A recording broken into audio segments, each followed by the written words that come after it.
سبحان الذی اسری بعبدہ، پاک ہے وہ ذات جو اپنے بندے کو رات کو لے گیا، لیلاً رات کے تھوڑے سے حصے میں، من المسجد الحرام الی المسجد الاقصی، مسجد حرام سے مسجد اقصی کی طرف، لنریہ من آیاتنا، تاکہ ہم ان کو دکھائیں اپنی نشانیاں، انہ هو السمیع البصیر، بے شک وہ سننے والا اور دیکھنے والا ہے۔ قرآن میں تو بس اتنا ہی تذکرہ ہے معراج کا، اور اسی سورہ بنی اسرائیل میں آگے چل کے آتا ہے وَمَا جَعَلْنَا الرُّؤْيَا الَّتِي أَرَيْنَاكَ إِلَّا فِتْنَةً لِلنَّاسِ وَالشَّجَرَةَ الْمَلْعُونَةَ فِي الْقُرْآنِ، کہ ہم نے جو آپ کو منظر دکھایا وہ ہم نے لوگوں کے لیے آزمائش بنایا ہے، جیسے ہم نے شجرہ ملعونہ کو آزمائش بنایا، دونوں چیزوں کو ہم نے کیا بنایا؟ آزمائش۔ تو قرآن میں بس اتنا تذکرہ ملتا ہے معراج کا، ایک تو سورہ بنی اسرائیل کے شروع میں پہلی آیت، اور ایک آگے جا کے 2-3 رکوع کے بعد۔ دوبارہ ریپیٹ کر دیتا ہوں، اللہ عیب سے پاک ہے جو اپنے بندے کو رات کے تھوڑے سے حصے میں مسجد حرام سے مسجد اقصی لے گیا تاکہ ہم انہیں اپنی نشانیاں دکھائیں۔ اور اللہ نے دوسری جگہ فرمایا کہ ہم نے جو منظر آپ کو دکھایا، یہ منظر بھی اور شجرہ ملعونہ بھی، یہ دونوں لوگوں کے لیے آزمائش ہیں۔ یہ بلب جل بجھ رہا ہے، اس سے کچھ نہیں ہوگا، بے فکر رہیں، یہ دونوں چیزیں لوگوں کے لیے آزمائش ہیں۔ باقی اس کی تفصیل حدیث میں ملتی ہے کہ براق پر بیٹھ کر آپ صلی اللہ علیہ وسلم گئے، مسجد اقصی پہنچے، بہت دور ہے مسجد اقصی، وہاں اللہ تعالی نے تمام پیغمبروں کو جمع کیا جن کی آپ صلی اللہ علیہ وسلم نے امامت کی، اور پھر اللہ تعالیٰ نے آپ کو وہاں سے آسمانوں پہ لے گئے اور اپنا قرب عطا کیا، اور پھر آپ صلی اللہ علیہ وسلم کی مختلف پیغمبروں سے مختلف آسمانوں پر ملاقاتیں ہوئیں۔ آپ کو معراج میں 50 نمازوں کا تحفہ دیا گیا، جو آہستہ آہستہ کم ہوتے ہوتے 5۔ اس سے پتہ چلتا ہے کہ بارگیننگ جو ہے نا، بارگیننگ یہ تو اللہ اس کے رسول کے درمیان میں بھی ہوئی ہے۔ لوگ کہتے ہیں جو ہم نے قیمت بول دی بس اسی پہ خرید لو، ایک زبان، ایسا نہیں ہوتا بھائی۔ بارگیننگ آپ نے بولنے پر کوئی گورنمنٹ کی طرف سے پابندی نہیں، آپ 1 کروڑ روپے بول دو، ہم تو کہیں گے نا بھائی یہ اتنے کی دو گے تو ٹھیک ہے، تھوڑا کم کر لو، تھوڑا کم کر لو۔ تو لچک ہونی چاہیے انسان کی طبیعت میں، یہ نہیں کہ بس ایک ہی زبان ہے جو بول دیا بول دیا۔ اب اللہ نے 50 نمازیں دی تھیں، کم کرتے کرتے کتنی کر دی؟ وہی 5۔ سوال پیدا ہوتا ہے جب 5 ہی کرنی تھی تو 50 کہنے کی ضرورت کیا تھی؟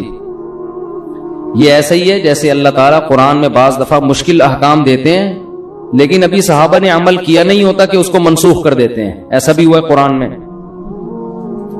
یہ بتانے کے لیے کہ اصل تو ہم یہ حکم دینا چاہتے تھے مگر تمہاری رعایت میں ہم اپنے حکم کو چینج کر رہے ہیں۔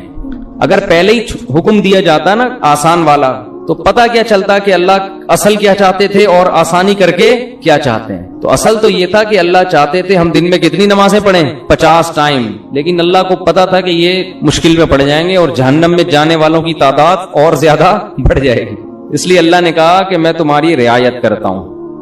جیسے بیوہ عورت کو نکاح کے پیغام سے اللہ نے منع کیا، لیکن اللہ نے فرمایا اللہ کو پتا ہے تم باز نہیں آؤ گے تو اشارتاً پیغام بھیج سکتے ہو، اس زمانے کی بات ہے۔ تو اسی طرح قرآن میں آتا ہے کہ ہم حکم دے رہے ہیں کہ جب نبی کی محفل میں جاؤ تو پہلے کچھ صدقہ دیا کرو۔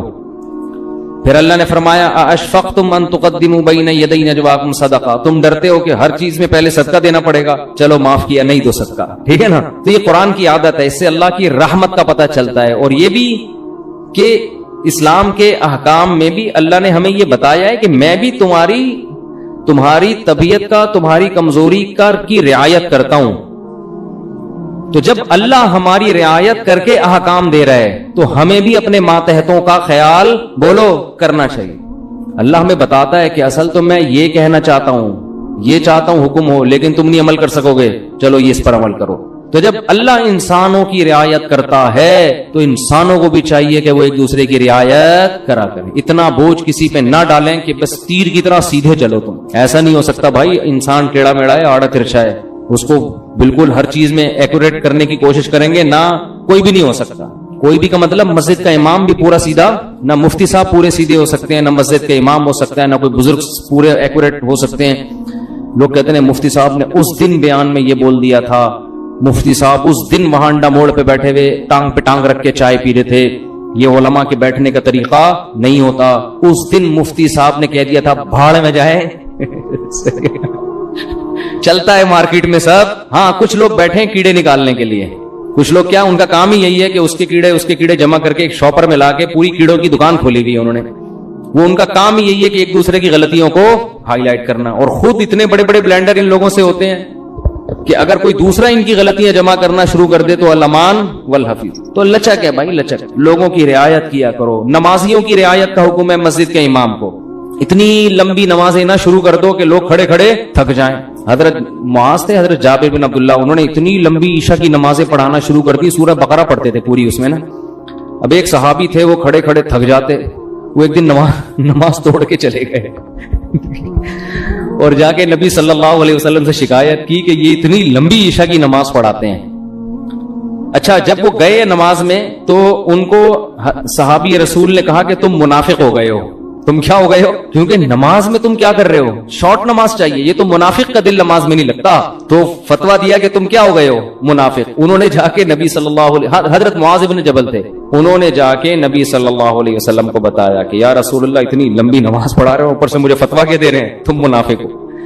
تو آپ صلی اللہ علیہ وسلم نے حضرت معاذ کو بلایا، افتان انت یا معاذ، اتنا غضبناک ہوئے، اے معاذ تم لوگوں کو فتنوں میں ڈال رہے ہو، نماز سے، یعنی تم تو ان کو آزمائش میں ڈال رہے ہو کہ نماز سے ان کے دل میں نماز کی نفرت پیدا کر رہے ہو، اور پھر آپ نے ان سے امامت چھین لی، اور پھر تھوڑے دنوں بعد واپس امامت دے دی ان کو، یعنی تنبیہ کے لیے۔ تو امام کو چاہیے لوگوں کی رعایت کرے، خطیب کو چاہیے بیان میں بھی لوگوں کی رعایت کرے، ان کی مینٹل لیول سے اوپر کی باتیں نہ کرے، ایک دم 4 شادیوں پہ نہ آ جایا کرے، ٹھیک ہے،